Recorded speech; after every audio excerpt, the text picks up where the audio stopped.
Lesson 6, management and leadership. Morale.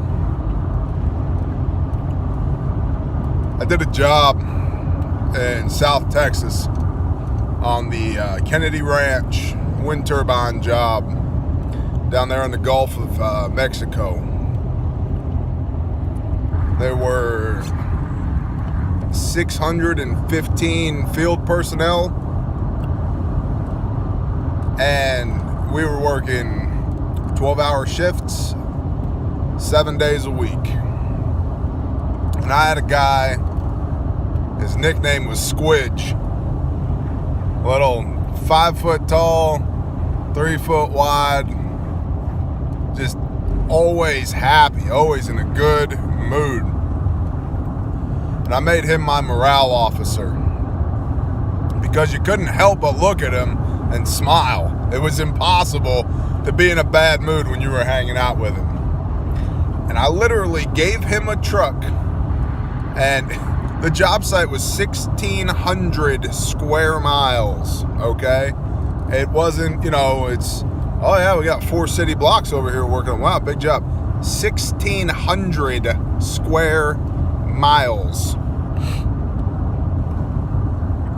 And so Squidge had him a truck, and his job was to drive around and make people happy and to listen to what they were unhappy about. And he reported directly to me.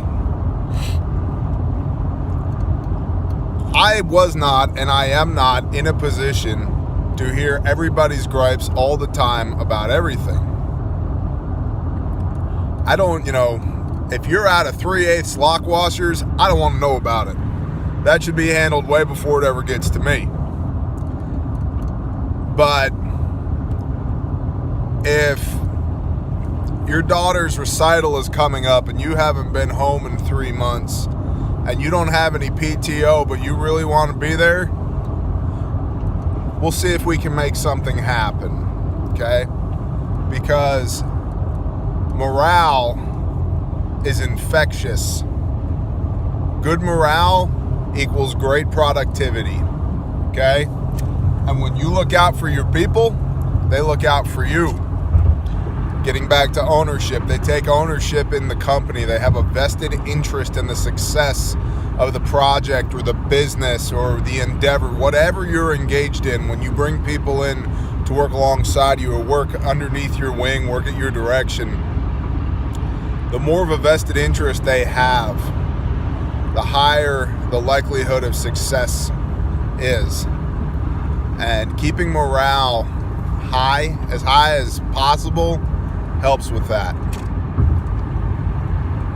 And if you have guys or girls, I keep saying guys, my background is in construction, and by and large, I've dealt with men. I've had plenty of women that have worked for me as well, but by and large, it has been men. So I apologize for that.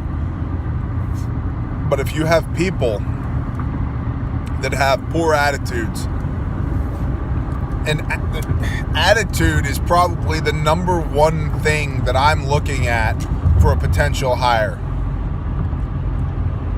Because I can train pretty much anybody to do pretty much anything. Okay? Yeah, some people are going to be better at it than others. That's where we get into giftings and talents. But if you have a good attitude, I got a guy works for me right now named Jerry. He, every day, so on time, every day, he has a smile on his face.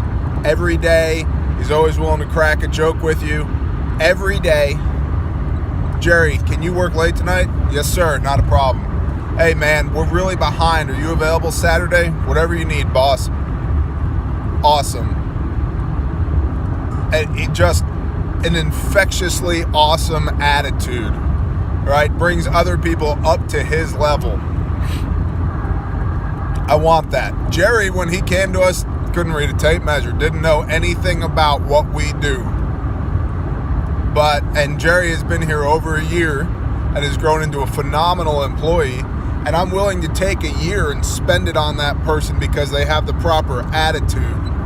Whereas I've had guys that have been in the industry for decades, but their attitude is shit. I don't want to be anywhere near you, and I don't want you near my crews because you're going to turn them to shit as well. So, morale, do what you can to take care of your people. Set benchmarks, and when you achieve those benchmarks, reward your people. Listen to them, and if there's things that you could be doing differently that will make their life easier or more fulfilled at little or no cost to you, do it. It will increase their productivity, it will increase their ownership, it'll make everything better.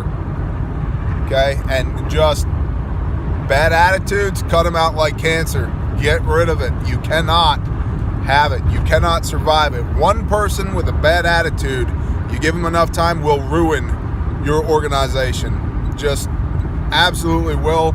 And I don't know of a way to rehab a bad attitude. I have tried more often than I should have in my life, and I don't know a way to do it.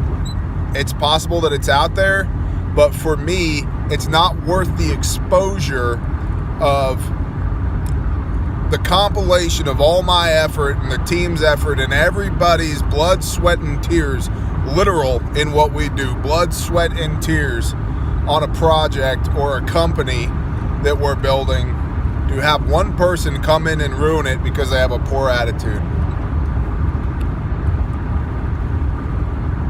Morale and attitude. Pay attention to it. It's your job. You're the leader. You're the manager. You make things happen.